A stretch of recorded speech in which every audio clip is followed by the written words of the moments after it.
Hello everyone, welcome to the shop and start telling you know that. Hello guys, once again, welcome to my channel. Ang i-distornilyo natin ngayon, isa itong makina, forming cable machine. Ang problema nito, hindi gumagana ang automatic cable cutter. Kaya dito tayo magtatambay na mga ilang minuto. Kaya lang, hindi ko may video ng buo kasi hindi ako makapag-set up ng camera dito sa loob ng production.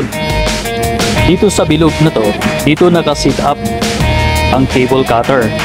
Kaya pagmasdan muna natin saglit bago natin umpisang tanggalin. Alamin muna natin kung saan tayo mag-uumpisa. At bawat mga tinatanggal natin, kailangan naka-arrange ng sunod-sunod para pagbalik natin hindi mahirap. Kung alin yung pinakauna nating tinanggal, yun yung pinakahuli nating ibalik. So yun yung tandaan natin guys. Kailangan talaga nating baklasin itong buong mechanical assembly. Ang target natin, itong air cylinder at saka itong cutter guide.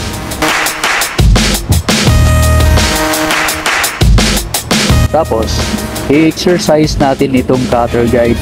Titingnan natin kung hindi ba sumasablay ang kanyang mga motion up and down. Okay, walang problema sa cutter guide.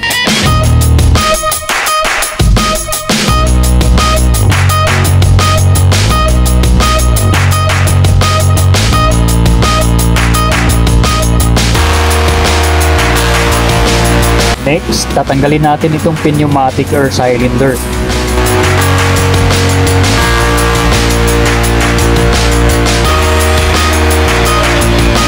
Dito sa motor drive, wala namang problema.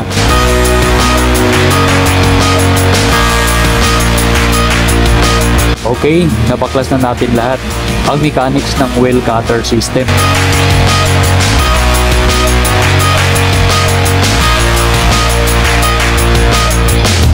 Itong pneumatic air cylinder ang hindi nag-work sa lahat.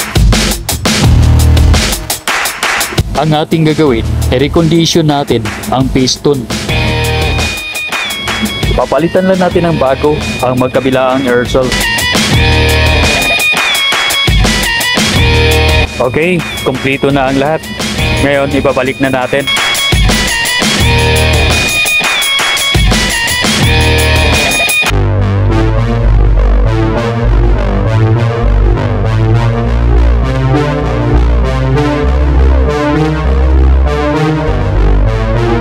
Ngayon guys, naikabit na natin lahat. Ngayon susubukan natin.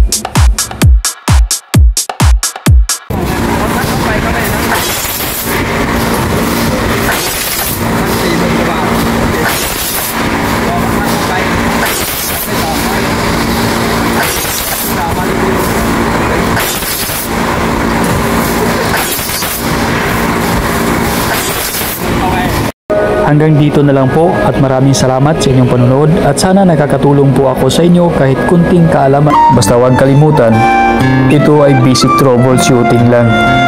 At maraming salamat sa inyong panonood at kung nagustuhan ninyo ang video ito, please don't forget to subscribe my YouTube channel.